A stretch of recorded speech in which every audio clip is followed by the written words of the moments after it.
আল্লাহ বলেন, ও নবী, আপনি আপনার রবের দয়ায় আপনি কোনো পাগল নন। ওয়া ইন্না লাকা লাআজরান গায়রা মামনুন।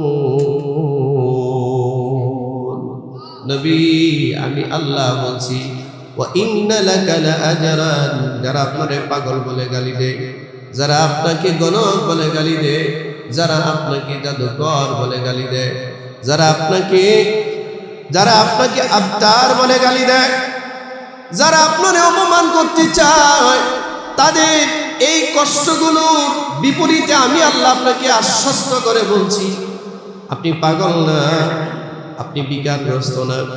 আমি আল্লাহ বলছি, ওয়া ইন্না লাকা লাআজরান গায়রা মামনুন, আমি আল্লাহ আপনার জন্য এমন আজর আর বিনিময় রেডি করেছি যে গায়রা মামনুন, এটা নিরবচ্ছিন্ন, তা কোনোদিন শেষ হওয়ার নয়।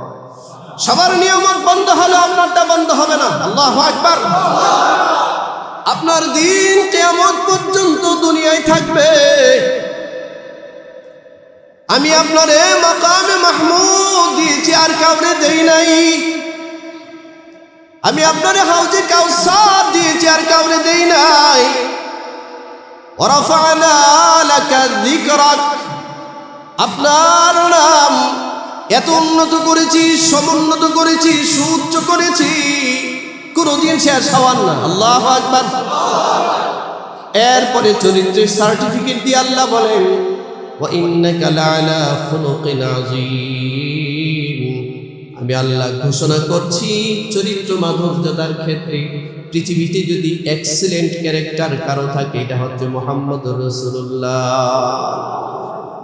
নবীজির ক্যারেক্টারের সাথে, চরিত্রের সাথে তুলনা করা যায় এমন কেউ আর নয়। He was the matter. He was the leader of the world. He was the matter, not only on his part of Rajas. মুহাম্মদুর রাসূলুল্লাহ সাল্লাল্লাহু আলাইহি সাল্লাম এমন একজন লিডার, এমন একজন পার্সোনালিটি, এমন একজন মেটার, সারা পৃথিবীর নেতার নাম মুছে গেলেও মুহাম্মদুর রাসূলুল্লাহর নাম মুছে যাবে না। ঠিক কিনা জোরে বলেন? মুছে যাবে না নবী মুহাম্মদুর রাসূলুল্লাহর নাম। আল্লাহর নাম যেখানে উচ্চারিত হবে, নবী মুহাম্মদের নাম সেখানে উচ্চারিত হবে। আযানে আল্লাহর নাম, পাশাপাশি নবী মুহাম্মদুর রাসূলুল্লাহর নাম। ইকামতে আল্লাহর নাম, পাশাপাশি নবী মুহাম্মদুর রাসূলুল্লাহর নাম। আপনি সালাত পড়ছেন, দুরূদ ছাড়া সালাত হয় না। আল্লাহুম্মা সাল্লি আলা মুহাম্মদ বলা ছাড়া হয় না সালাত। কি বলেন আপনারা? গোটা মানব জাতির সর্বশেষ তিনটা প্রশ্ন কবরের মধ্যে, মার রাব্বুক, ওমা দীনুক, ওমান নবিয়্যুক, নাকি? রাসূলুল্লাহ সাল্লাল্লাহু আলাইহি ওয়াসাল্লামকে দেখায় বলা হবে, এই ব্যক্তি যারে তোমাদের কাছে প্রেরণ করা হয়েছে, এই ব্যক্তি সম্পর্কে তোমার ধারণা কি? নবী মুহাম্মদুর রাসূলুল্লাহর পরীক্ষা নেওয়ার আগ পর্যন্ত কবরের শাস্তি অথবা শান্তির ফয়সালা হবে না। এমন পার্সোনালিটি, সুবহানাল্লাহ। এজন্য আল্লাহ বলে, ওয়া ইন্নাকা লা'আলা খুলুকিন আযীম, আপনাকে তো আমি আখলাকে আযীমা দিয়েছি, আখলাকে আযীমা। এই ক্যারেক্টার, এমন এক্সিলেন্ট ক্যারেক্টার পৃথিবীর কোন মহান ব্যক্তিকে আমি আল্লাহ দেই নাই। আপনার ক্যারেক্টারের উপরে আঙ্গুল উঠাবে এমন কোন ব্যক্তি পৃথিবীতে নাই। যে আঙ্গুল উঠায় ও আর মানুষ না, ও জানোয়ারে পরিণত হয়, ও হয় জানোয়ার।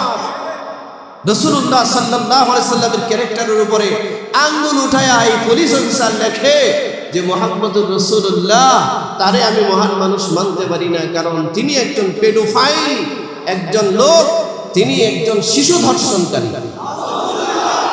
কেন শিশু ধর্ষণকারী? শিশু ধর্ষণকারী এই জন্য কারণ 9 বছরের আয়েশাকে রাসূলুল্লাহ বিয়ে করেছে। নাউজুবিল্লাহ বলতেন না? আপনারা জানেন না, বুয়েট বাংলাদেশের টোটাল শিক্ষা ব্যবস্থায়, আমাদের এই নতুন প্রজন্মের ছেলে মেয়েগুলোর মস্তিষ্কে, দেমাগে এমন বিষ এটাকে ছড়িয়ে দেওয়া হচ্ছে মোহাম্মদ রাসূলুল্লাহর ব্যাপারে। এই সহজ বিষয়গুলো যখন ছেলে মেয়েদের সামনে বলা হয়, তখন এরা রাসূলুল্লাহ সাল্লাল্লাহু আলাইহি ওয়াসাল্লামের ব্যাপারে একটা বিদ্বেষ পোষণ করে।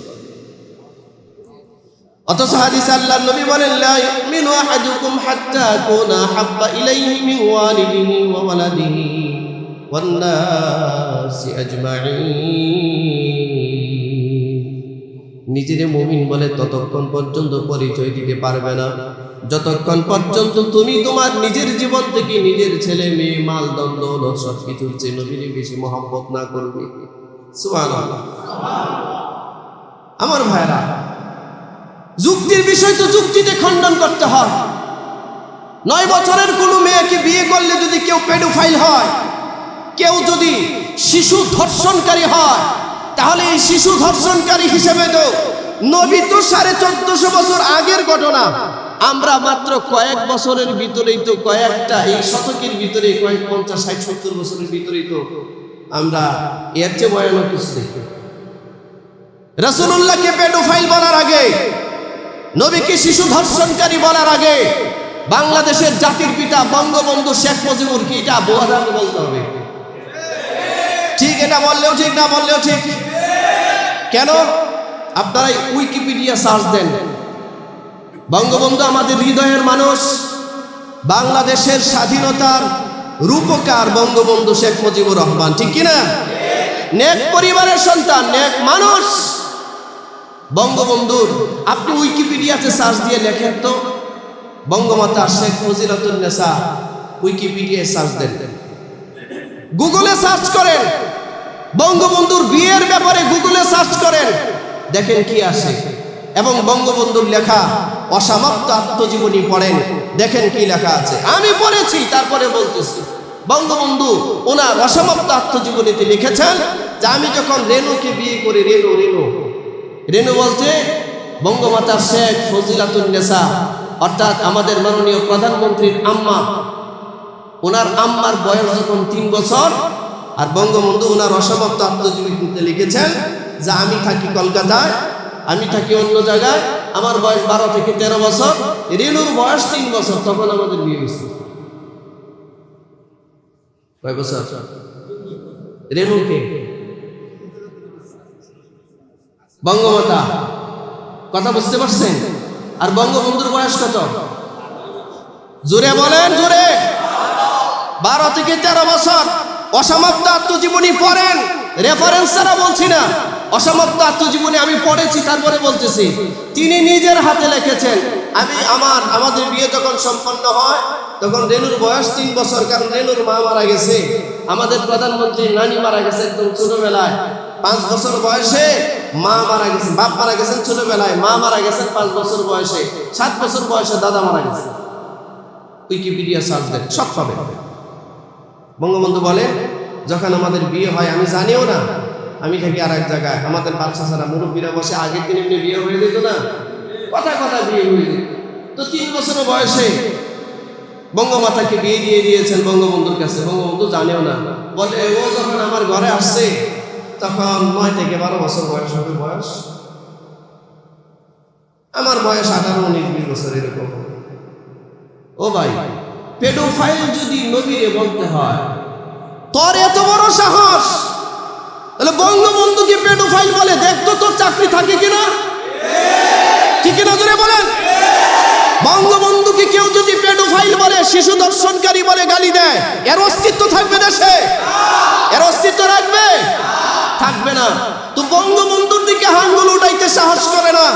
আজ থেকে 1450 বছর আগে মুহাম্মদুর রাসূলুল্লাহ সাল্লাল্লাহু আলাইহি ওয়াসাল্লাম ওই জামানা পরিপ্রেক্ষিতে আল্লাহ রাসূল কি বেইনসাফ ছিলেন মনে করেন আপনারা? রাসূলুল্লাহর প্রতি আঙ্গুল উঠাই কেন? এর মতো নর্দমা, এর মতো নষ্ট, এর মতো বেদিন নাম নাকি মাসুক আমাদের দেশের পুলিশ এক কর্মকর্তা, আপনার আমার ট্যাক্সের টাকা দিয়ে আমার বেতন হয়, সে আমাদের ধর্মীয় অনুভূতি মুহাম্মদুর রাসূলুল্লাহর প্রতি আঙ্গুল বাঁকা করছে।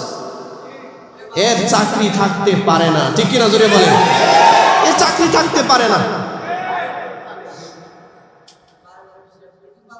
বাংলাদেশে যাই হোক, এটা এখন আর কিছু বলা যাবে না ভাই। আমি একটু জোরে কথা বলতেছি, এই জন্য ঝামেলা, সমস্যা না আমার, মেশিনের না, একটু বসে। কিছু কথা আছে আস্তে বলা যায় না, কি বলেন আপনারা? আস্তে বলা যায় না। আচ্ছা, আমাদের নবী কি আমাদের জীবন না? জোরে বলেন। যদি আপনাকে আমাকে বলা হয় মুহাম্মদুর রাসূলুল্লাহর জন্য তোমার সম্পদ, তোমার সন্তান, তোমার বিবি বাচ্চা, তোমার সব বরবাদ করে ছেড়ে দিয়া নবীর জন্য জীবন দিতে হবে, কে কে রাজি আছেন?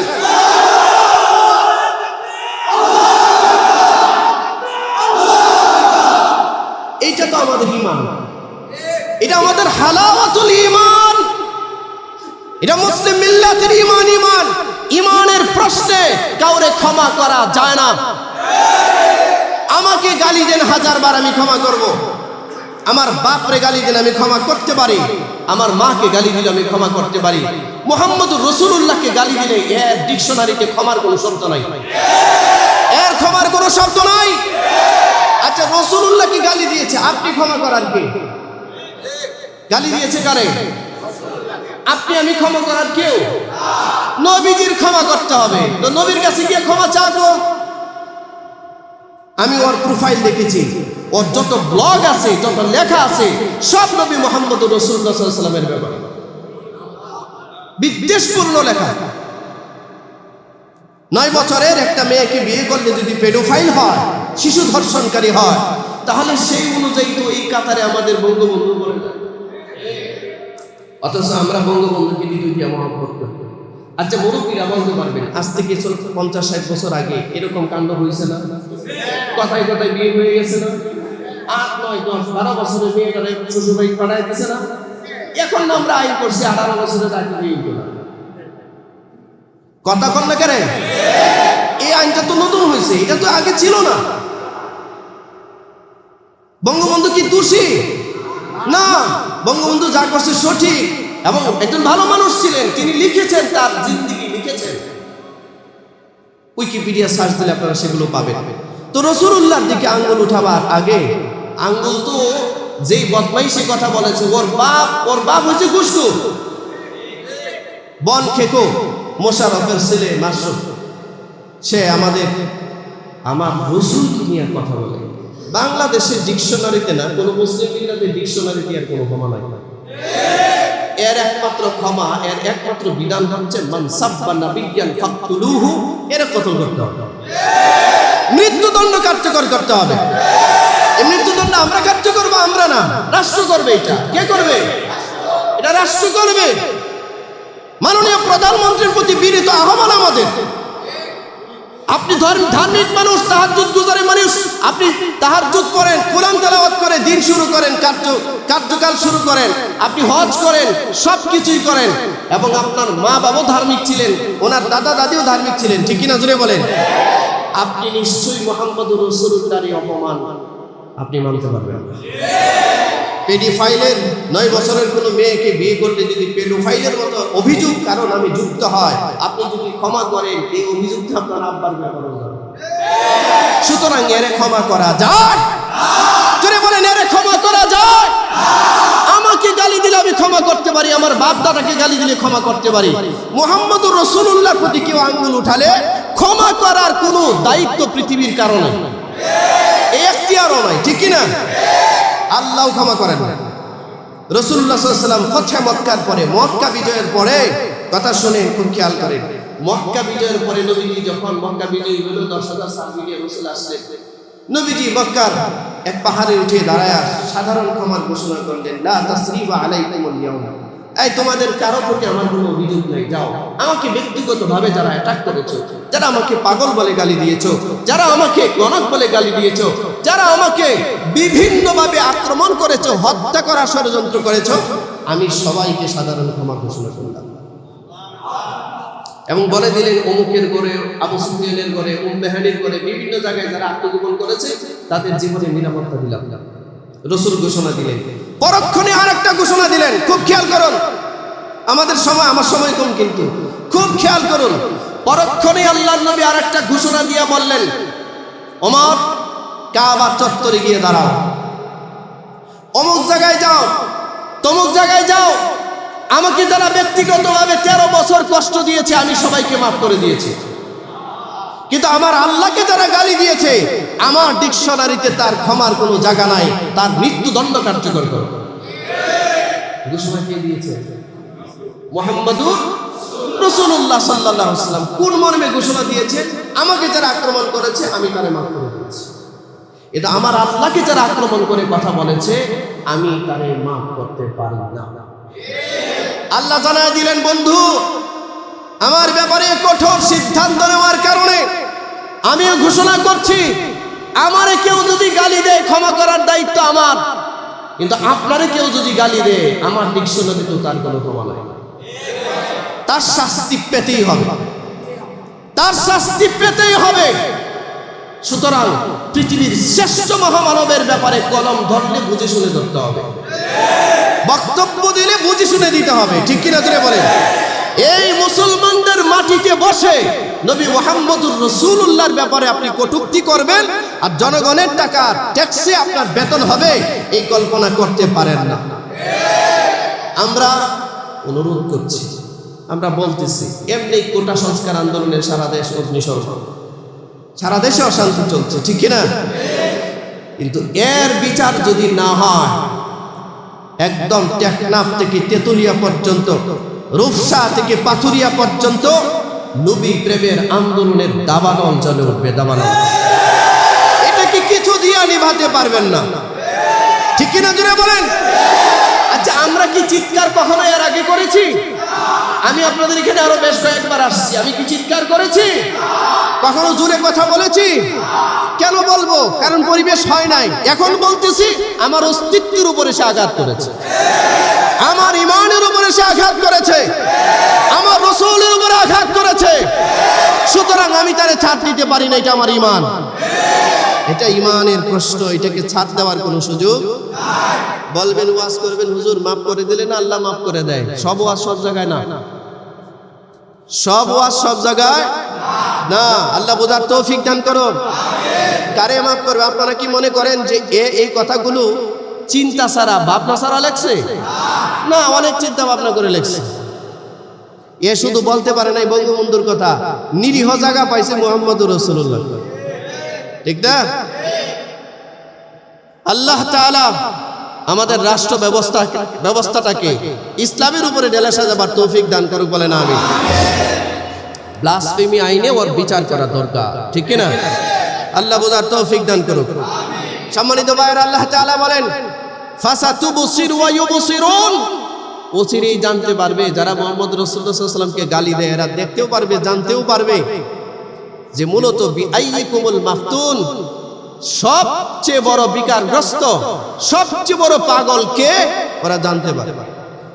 রাসূলুল্লাহ সাল্লাল্লাহু আলাইহি ওয়াসাল্লামের ব্যাপারে আঙ্গুল কোনো ভদ্র মানুষ উঠাইতে পারে না, কোনো সভ্য মানুষ উঠাইতে পারে না, ঠিক কি না? আল্লাহ বুঝার তৌফিক দান করুন। সম্মানিত হাজরিন, কিছু চান? কিছু বলতেছেন?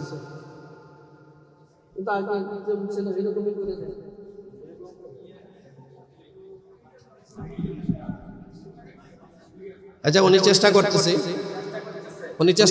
ওনাকে চেষ্টা করতে দেন।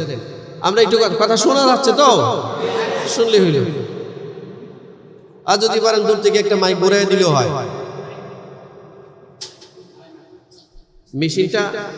মেশিনটা সম্ভবত একটু দুর্বল।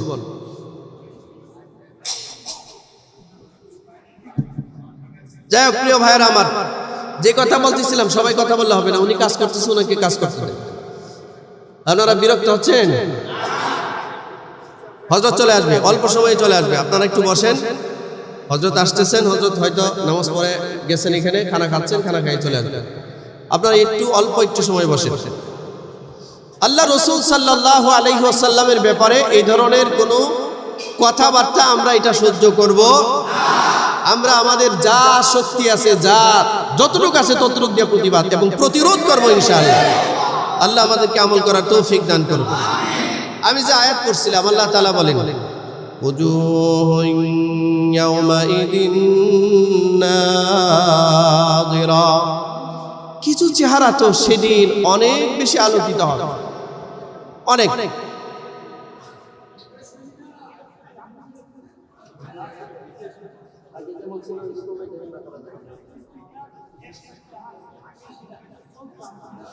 আচ্ছা সবাই কথা না বলি ভাই, দূরে সরি পড়ি, সবাই কথা না বলি।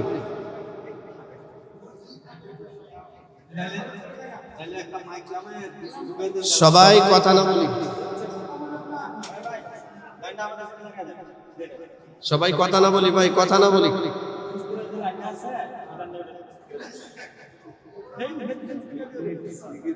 হ্যাঁ হ্যাঁ, আচ্ছা আমরা একটু ধৈর্য ধরি, আমরা একটু জিকির করি। লা ইলাহা ইল্লাল্লাহ, লা ইলাহা ইল্লাল্লাহ, লা ইলাহা, লা ইলাহা ইল্লাল্লাহ, লা ইলাহা ইল্লাল্লাহ, লা ইলাহা ইল্লাল্লাহ, লা ইলাহা, লা ইলাহা ইল্লাল্লাহ, লা ইলাহা, লা ইলাহা ইল্লাল্লাহ, লা ইলাহা ইল্লাল্লাহ, লা ইলাহা,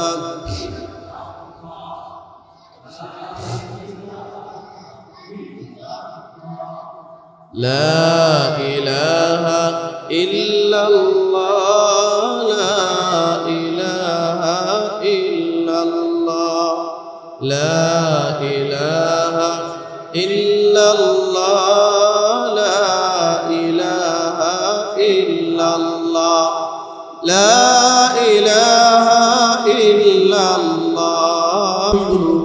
যারা বলার সময় মিথ্যা বলে না, দেখার সময় অন্যায় কিছু দেখে না, যারা নেওয়ার সময় অন্যায় কিছু নেয় না, তার মানে আল্লাহর হুকুমে তার জিন্দেগি সাজানো। এই মানুষগুলোর মৃত্যুর সময় যখন আসবে, চেহারা আলোকিত হবে, ইলা রাব্বিহা নাযিরা। মৃত্যুর সময় তারা তাদের রবের দিকে নজর করে রাখবে। এক ব্যাখ্যায় আসছে তারা হাসরের ময়দানে এই মানুষগুলোর চেহারা আলোকিত হবে। সেদিনই মানুষগুলো আল্লাহ তাআলার আরশের দিকে তাকায় থাকবে। সুবহানাল্লাহ বলেন।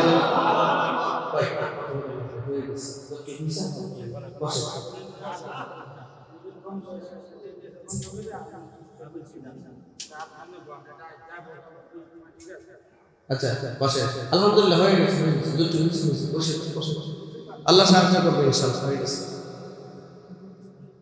সম্মানিত ভাইয়েরা আমার, পক্ষান্তরে এক দলের মানুষ আছে, তাদের চেহারাটা হয়ে যাবে মলিন। মলিন কি চেহারাটা কি হবে?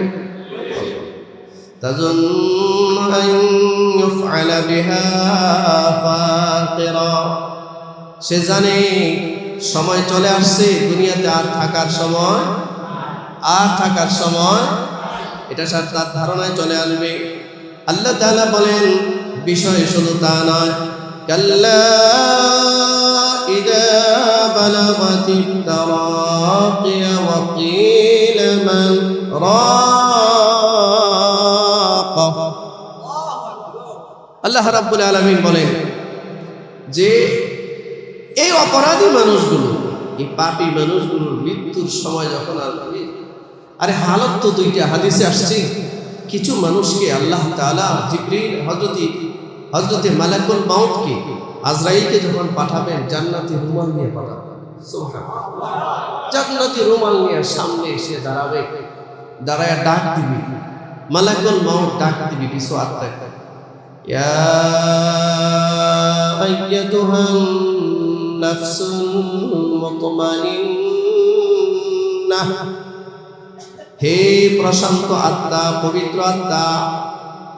আচ্ছা, যে আত্মায় মানুষের কল্যাণ নাই, আচ্ছা এইভাবে বিচ্ছিন্নভাবে কেউ যদি কথা বলেন, তো এই পিছনে ছেলেগুলো শোনা করে, কার সামনে আসো, আমার সামনে আসো, তোমরা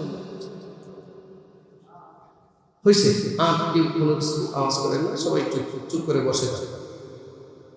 আচ্ছা, যেই মানুষটা চার দোকানে বসে, দৈনিক যদি 1000 কথা বলে, 800 কথা বলে মিথ্যা কথা করে, গীবত, শেখায়েত, কার মেয়ে বিয়ে হয় নাই, কার মেয়ে হয়েছে, কারটা ভেঙে গেছে, কারটা হয়েছে, এই নানান বিষয়ে নিয়ে যে চার দোকানটা গরম করে। বলেন এমন মানুষ নারায়ণগঞ্জে নাই? নাই? আছে? আচ্ছা, এর আত্মাটা কেমন? পবিত্র? এর আত্মাটা একদম পিওর নাকি খারাপ? জোরে বলে। গীবত যে করে না, গীবত যে শুনে না, গীবত যে বলে না, গীবতের দ্বারে কাছে যে থাকে না, আমরা মনে করি গীবত এটা মনে হয় কোনো গুনাহ না, নরমাল না। আল গীবাতু আশাদ্দু মিনাজ জিনা, গীবত তো জিনার চেয়ে ভয়ানক গুনার নাম। আজকে জবান নষ্ট আমাদের এই গীবতের কারণে। শহরের অঞ্চলে তো গীবত কম হয়, গ্রামে গিয়া বয়ান একটু দেখেন, গ্রামের কোনো দোকানে যান, গীবত ছাড়া আড্ডা জমে না, ঠিক না? গীবত ছাড়া কোথায় নেই। মুসলমানের ধ্বংসের দিকে যে আত্মা পবিত্র হয়, এ আত্মা কাউরে নিয়ে মন্দ কিছু ভাবে না। যে আত্মা পবিত্র হয়, এই জবান দিয়া কারো ব্যাপারে মন্দ কিছু বলে না, এই চোখ দিয়াও মন্দ কিছু দেখে না, দেখতে পারে না। ও আল্লাহর বান্দারা, এটার বিপরীতে কেউ যদি হয়, এই যে মনে করেন গুস্তাখে রাসূল, শাতিমে রাসূল, ক্ষমতাবান, ক্ষমতা আছে, শক্তি আছে, কেউ কিছু করতে পারতেছে না, রাষ্ট্রশক্তিও তার ব্যাপারে কোনো পদক্ষেপ নিচ্ছে না। আপনারা কি মনে করেন যে হুজুর তাহলে আমরা চিল্লাই এলাম? আচ্ছা, আমরা চিৎকার করে এলাম, এই যে এতক্ষণ যে আবেগ প্রকাশ করলাম, এতে আমাদের লাভ? আপনারা কি মনে করেন লাভ নাই? জোরে বলেন লাভ নাই? আমাদের এই হৃদয়ের আকুতি বাংলাদেশের রাষ্ট্রপক্ষের কানে না পৌঁছলেও আরশে পৌঁছে গেছে। সবুজ গম্বুজের নিচে মুহাম্মদুর রাসূলুল্লাহর কাছে পৌঁছে গেছে, ঠিক কিনা? আমাদের এই অনুভূতি, আমাদের এই শক্তি, আমাদের এই হৃদয়ের ভাবনা, এই আক্ষেপ, এটা বৃথা না, এটা যেখানে পৌঁছবার সেখানে পৌঁছে, ঠিক কিনা? এটা বৃথা না। মুসলমান ভাইয়েরা আমার, আল্লাহ রাব্বুল আলামিন কোরআনে কারীমের মধ্যে বলেন, ও দুনিয়ার মানুষ, যে মানুষগুলো মৃত্যুর সময়, এই যে ক্ষমতাবান মানুষ, ক্ষমতা থাক আর না থাক, মৃত্যুর বিছানায় শুয়ে যেতে হবে, ঠিক কিনা? মৃত্যুর বিছানায় শুয়ে হবে না? ঢাকা বিশ্ববিদ্যালয়ের ভাইস চ্যান্সেলর ডক্টর মনিরুজ্জামান মিয়া, আমি নিজেই দেখেছি, আহারে আল্লাহর বান্দার কত পাওয়ার ছিল, কত সম্মান ছিল। মৃত্যুর সময় তিনি যখন মারা গেছেন, কেউ নাই তার পাশে। 2-3 দিন চলে যাওয়ার পরে পাশের ফ্ল্যাটের মানুষ যখন দুর্গন্ধ নাকি গেছে, তখন বুঝছে যে এর ভিতরে মনে হয় মানুষ কেউ একটা মরছে। 2-3 দিন পরে মরা লাশটা বের করছে। ঢাকা বিশ্ববিদ্যালয়ের চ্যান্সেলর হওয়া আপনারা কি এটা 4টাখানি মুখের কথা মনে করেন? ঢাকা বিশ্ববিদ্যালয়ের যে ছাত্র ভর্তি যুদ্ধে সামিল হয়, তারা বুঝে এটা কত কষ্ট। মুসলমান ভাইয়েরা আমার, এই জন্য ক্ষমতা চিরকাল কোনো মানুষের কাছে থাকে না, থাকতে পারে না, ঠিক না? এটা থাকেও না কারো কাছেই না। শরীর, স্বাস্থ্য, শক্তি, অর্থ, সম্পদ, ক্ষমতা চিরকাল আল্লাহ কারো কাছে স্থায়ীভাবে রাখে, এটা স্থায়ীভাবে থাকে। ও আল্লাহর বান্দারা, আল্লাহ রাব্বুল আলামিন বলেন, এই মানুষগুলো মৃত্যুর বিছানায় যখন শুইবে, মালাকুল মাউত আসবে।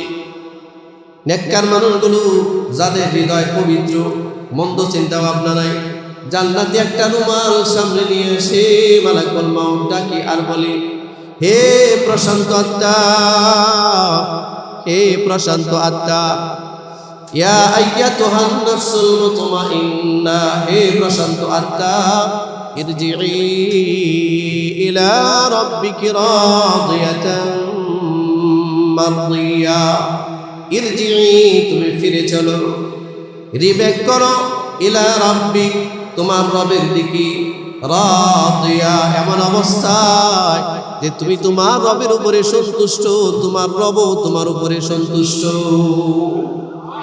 এমন অবস্থায় ফিরেছ। ফাদখুলি ফি ইবাদি, তুমি আল্লাহর নেককার বান্দাদের অন্তর্ভুক্ত হয়ে যাও। ওয়াদখুলি জান্নাতি, আল্লাহ তৈরি করা জান্নাতে তুমি প্রবেশ করো। সুবহানাল্লাহ। এই সংবাদটা শোনায় দেয়, সংবাদটা আত্মাটা কত পবিত্রতা। আচ্ছা বলে, মৃত্যুর সময় একটা মানুষ যখন মালাকুল মউতকে হালতে দেখে আর জান্নাতের সুসংবাদটা পায়, চেহারাটা অন্ধকার হবে না আলোকিত হবে? জোরে বলে, অন্ধকার হবে না আলোকিত হবে? এই জন্য দেখবেন কালো মানুষ সারা জীবনে চেহারা কালো, দেখতেও কালো, তো মরার পরে কেন জানি চেহারার মধ্যে একটা নূর চমকাইতেছে দেখা যায়, চেহারাটা হাস্যোজ্জ্বল দেখা যায়। কথা বলেন না ভাই? ও দুনিয়ার মুসলমান, আল্লাহ আমাদেরকে এমন মরণ নসিব করুন। জুড়ে বলেন আমিন। পক্ষান্তরে লোকটা যদি নফসে মুতমাইন্নার অধিকারী না হয়, মানুষের নফস তিন প্রকার, একটা নফসে আম্মারা, একটা নফসে লাওয়ামা, একটা নফসে মুতমাইন্না।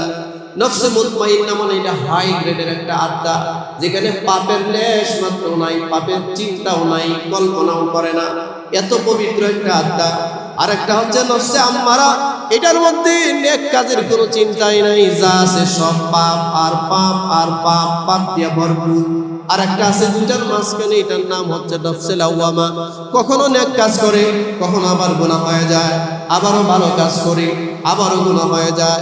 এই দুটার মাঝখানে যে আত্মা, এটাকে বলা হয় নফসে লাওয়ামা। মুসলমান ভাইয়েরা আমার, আল্লাহর কাছে এমন নফস চাইবেন যে নফসের নাম নফসে মুতমাইন্না। কোন নফস বলেন? কোন আত্মা চাইবেন বলেন? কোন আত্মাটা চাইবেন আল্লাহর কাছে? নফসে মুতমাইন্না চাইবেন। আল্লাহ আমাকে সেই পবিত্র আত্মা দান করেন যে আত্মাওয়ালা মৃত্যুর সময় কালিমা নসিব হয়, মালাকুল মউতের সালাম পাওয়া যায়। আল্লাহ রাব্বুল আলামিন, আল্লাহ সুবহানাহু ওয়া তাআলা কালামে পাকের মধ্যে বলেন, যদি কারো আত্মা নফসে আম্মারা হয়ে যায়, বদবখত আত্মা, নেক কাজের কোনো কল্পনা নাই, এর মরণের সময় যখন হয়, রব্বুল আলামিন ডাক দিয়া বলেন, কাল্লা ইযা, যখন বালাগাতিত তারাকিয়া, বালাগা মানে পৌঁছে যায়, তারাকিয়া মানে কণ্ঠনালীর মধ্যে যখন তার রূহটা পৌঁছে যায়, ওয়াকিলা মান রাক, ওয়াকিলা মানে তাকে বলা হয়, তারে আজরাইল বলে। ওই সময় মৃত্যু দূত তাকে লক্ষ্য করে কিছু কথা বলে, ওয়াকিলা মান রাক, বলে এত ক্ষমতা ছিল তোর, এত পাওয়ার, এত অর্থ, এত সম্পদ, এত সন্তান, এত অহংকার, এত দাম্ভিকতা, এত অহমিকা তোমার। আচ্ছা, ওয়াকিলা মান রাক, এখন এই হালত, এই মৃত্যু থেকে তোমাকে কে রক্ষা করবে? রাক মানে চিকিৎসাকে বলা হয় রাকি। রাকি যারা যিনি চিকিৎসা করেন তাকে রাকি বলে, চিকিৎসককে আরবিতে রাকি বলে। ঝাড়ফুঁক যে করে, ঝাড়ফুঁক রুকাইয়া করে না, রুকিয়া, রুকিয়া, এটা ইসলামী শরীয়তে জায়েজ, ঝাড়ফুঁক দেওয়া জায়েজ। তাবিজ টাবিজ নিয়ে সমস্যা, ঝাড়ফুঁকে কোনো সমস্যা নাই, নবীজি দিয়েছেন। তো যিনি ঝাড়ফুঁক করেন তাকে আরবিতে রাকি বলে, রাকি। আল্লাহ তাআলা বলেন, ওয়াকিলা মান রাক, তাকে বলা হবে এই মুহূর্তে মৃত্যুর হাত থেকে তোমাকে এমন কে আছে যে ঝাড়ফুঁক করে তোমার রক্ষা করবে? মজা পাইতেছি না, ডিস্টার্ব হইতেছে। আচ্ছা একটু সময় দেন, এই ভাই হযরতকে নিয়ে আসে, নিয়ে আসে।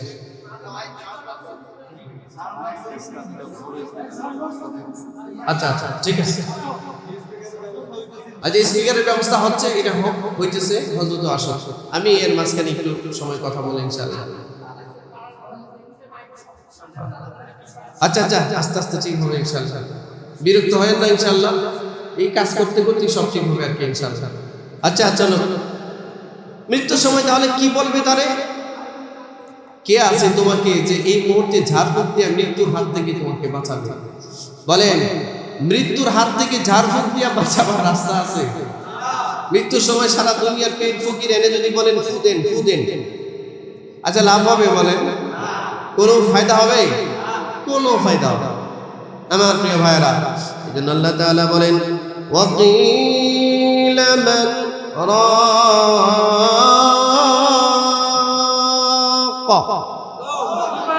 কে আছে এমন তোমাকে এখন ঝাড়ফুঁক দিয়া মৃত্যুর হাত থেকে বাঁচাবে?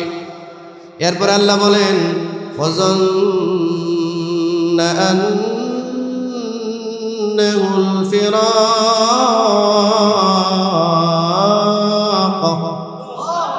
আল্লাহ বলেন তখন সে পরিপূর্ণভাবে এই ধারণা তার ভিতরে জন্ম নিবে, এই বেঈমানের ধারণা জন্ম নিবে, এই মুনাফিকের ধারণা জন্ম নিবে, বেনামাজির ধারণা জন্ম নিবে।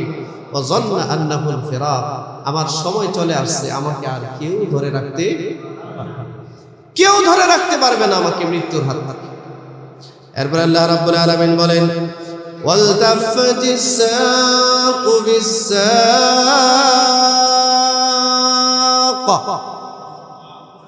আল্লাহ রাব্বুল আলামিন বলেন সাক বুঝেন? সাক, এই ভাই এদিকে তাকান না, এদিকে একটু তাকান, আমি একটু পাড়া উপরে উড়াইতেছি, কোনো বিয়ে করে নিয়েন না। এই যে টাকুটা আছে না, এটাকে আরবিতে সাক বলে। কি বলে? জোরে বলেন, কি বলে? সাক।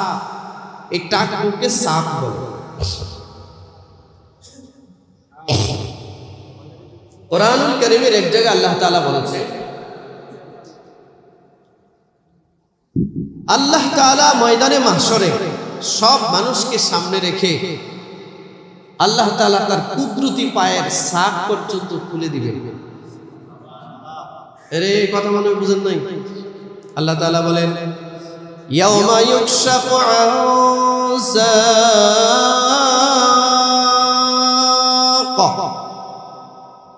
সেদিন অর্থাৎ হাসরের মাঠে আল্লাহ তাআলা তার কুদরতি পায়ের সাক পর্যন্ত খুলে দিবেন সব মানব জাতির সামনে। আপনারা আবার মনে করেন না যে পাটা মনে হয় আমাদের মতোই, আল্লাহর পা মনে হয় আমাদের মতোই, এটা ভাবার সুযোগ নাই। এইটার কাইফিয়ত আমাদের জানা নাই। আল্লাহ শুধু বলেছেন তার কুদরতি পায়ের সাক পর্যন্ত তিনি উন্মুক্ত করে দিবেন, ওপেন করে দিবেন।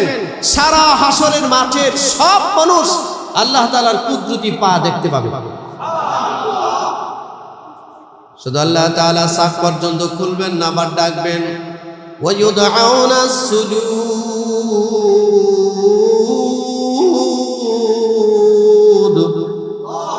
আল্লাহ একটা আহ্বান করে বলবেন, এই সারা জীবন যারা সিজদা করছো আমাকে, আমারে দেখো নাই, আজকে আমার কুদরতি পা খুলে দিলাম, কুদরতি পা খুলে দিলাম তোমার সামনে, আমার সাক পর্যন্ত উন্মুক্ত করে দিলাম, দেখো আমার কুদরতি পা।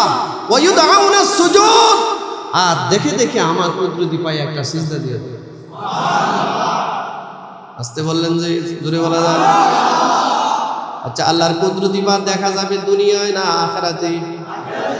কুদরতি পা টাকনু পর্যন্ত খুলে দিয়ে আল্লাহ ডাক দিয়া বলবেন ইয়াউমা ইউকশাফু আন সাক ওয়া ইউদআউনা ইলা সুজুদি ফালা ইস্তাতিউন। আল্লাহ রাব্বুল আলামিন ডাক দিয়া বলবেন আমার টাকনু পর্যন্ত আজকে খুলে দিলাম, আমার পা দেখে দেখে তোমরা আজকে এই আমার কুদরতি পায়ে সিজদা দাও। আবার ফলাফলও ঘোষণা করে দিলেন ফালা ইস্তাতিউন, বহু মানুষ সেদিন আল্লাহকে সিজদা দিতে পারবে না। আচ্ছা, যে সারা জীবন নামাজ পড়লো না, এ কি করে সিজদা দিবে বলেন? ওই দিন পারবে? কথা বলছেন না কেন ভাই? ওনারা কাজ করতেছে, কাজ করতে দেন, আপনারা এদিকে তাকান। ওনারা কাজ করতেছে করুন, আমরা এদিকে তাকাই। এই জন্য নামাজটা দাইমি ভাবে আমাদের পড়া দরকার, এটার প্র্যাকটিস রাখা দরকার। অন্তত পক্ষে দৈনিক 5 ওয়াক্ত নামাজ যেন আমার জীবন থেকে ছুটে না যায়, এই ব্যাপারে আজম বিল জজম করার দরকার যে আমার অন্য কিছু ছুটে যেতে পারে কিন্তু নামাজ আমার জীবন থেকে ছুটবে না। রাজি আছেন ইনশাআল্লাহ? রাজি আছেন সবাই? আল্লাহ আপনি তৌফিক দান করেন। আপনারা একটু তাকায় দেখেন, যার জীবনের নামাজ নাই এর জীবনের বরকত নাই, যার জীবনের নামাজ নাই এর জীবনের শান্তি নেই। যার জীবনের নামাজ নাই, এর জিন্দেগির ভিতরে প্রশান্তির কোনো শব্দ সে কোনোদিন খুঁজে পাবে না। মুসলমান ভাইরা আমার, এই জন্য রব্বুল আলামিন ডাক দিয়া বলেন, এই সাকের কথা বলেন, সাক। রব্বুল আলামিন বলেন ওয়ালতাফাতিস সাকু বিসাক। মালাকুল মাউত আজরাইল যখন আসবেন, আজরাইল এসে সামনে দুর্গন্ধযুক্ত একেবারে জাহান্নামে একটা রুমাল নিয়ে, বস্তার মতো করে দুর্গন্ধযুক্ত একটা রুমাল নিয়ে সামনে হাজির হবেন। হাজির হয়ে একটা চিৎকার দিবেন, জালাল ইশতিগাল বলে, জিন্দেগি ভর তোমার বহু ব্যস্ততা ছিল, বহু ব্যস্ততা। দেখবেন কিছু মানুষ নামাজের জন্য বললেই ভাই চলেন নামাজে যায়, উত্তর কি দেয়? বলে সময় হয় নাই। যান যান, আপনি চিন্তা করেন, বলে কিনা? নামাজ পড়ে কেটা ভালো হয়েছে, এমনিও বলে কিনা যে নামাজ না পড়েও আপনার চেয়ে আমি অনেক ভালো আছি। ভাই এরকম কিছু মানুষ আছে না? বলেন আছে না? সে নাকি নামাজ না পড়েও ভালো আছে। পুরোপুরি আল্লাহর কথার বিপরীত, নবীর কথার বিপরীত। আল্লাহ বুঝ দান করুক আমার এই ভাইগুলো। জোরে বলেন আমিন, আরো জোরে বলেন না আমিন। মুসলমান ভাইয়েরা আমার, কিছু মানুষকে নামাজের কথা বললে এমন উত্তর দেয়, পাশ দিয়ে গেলে বলে আমার কাপড় ভালো না, আমার এটা ভালো না, আমার সেটা ভালো না, অনেক ব্যস্ত। নামাজ পড়ার সময় আছে, বয়স হোক, তারপরে একটা হজ করে এসে নামাজ শুরু করবো, আছে না? বহুত মানুষের ভিতরে এই ধারণা আছে। আচ্ছা, হজ পর্যন্ত যে আপনি বেঁচে থাকবেন, অথবা আপনি কি এতটুকু হায়াত পাবেন, কে বলেছে আপনাকে এই কথাটা? বলেন, কে আপনাকে এই ব্যাপারে শিউর করেছে যে আপনি এতদিন বাঁচবেন? কিভাবে এমন নাফরমানি কথা বলতে পারেন আপনি? এই দুঃসাহস কোথায় পান? মুসলমান ভাইয়েরা আমার, আল্লাহ রাব্বুল আলামিন বলেন, এই মানুষগুলোর মৃত্যুর সময় ফেরেশতা যখন চিৎকার দেয়া বলবে, জালাল ইশতিগাল, তোমার জিন্দেগীর যত ব্যস্ততা আছে সব ব্যস্ততা খতম, শেষ, আর কোনো ব্যস্ততা হবে না, সব শেষ।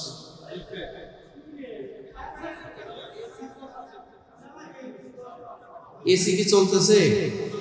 কই না, এসি তো বন্ধ।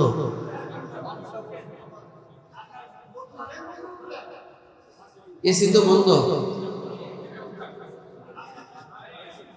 আরে আপনারা পরিবেশটা নষ্ট করেন, কখনো এসি, কখনো ফ্যান, কখনো মাইক, এরকম ডিস্টার্ব করলে কি আর আলোচনা করা যায়? করা যায় না। যাই হোক, যেটাই করেন আমার সময় করেন, আমার হযরত আসলে আর এগুলো করে নেন না, তাহলে কিন্তু সমস্যা। এমনি অসুস্থ অবস্থা, বেশিক্ষণ কথা বলবো। আচ্ছা, এদিকে একটু নজর করা যায়। কোন জায়গায় জানিয়েছিলাম? মালাকুল মাউত আসবে না? আসবে না আমাদের সামনে? আহা হা,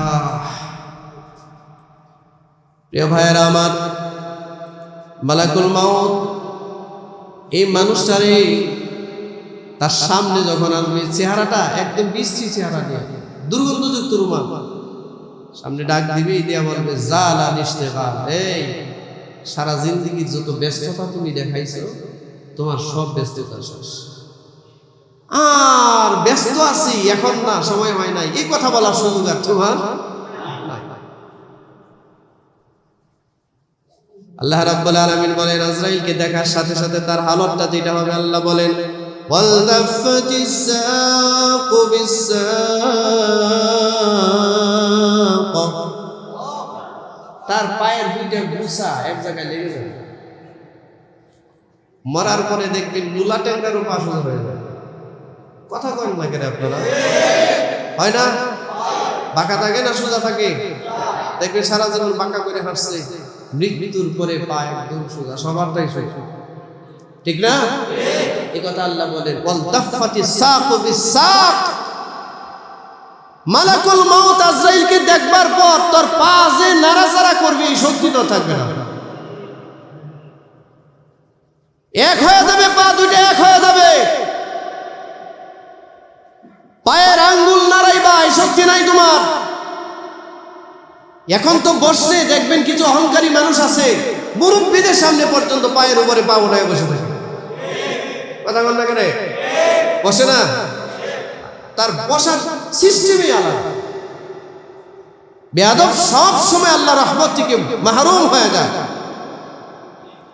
এই যে আলহামদুলিল্লাহ হযরত চলে আসছে, আমরা ইনশাআল্লাহ পায়ের উপরে পা উঠায় বসবো না, মনে থাকবে তো ইনশাআল্লাহ।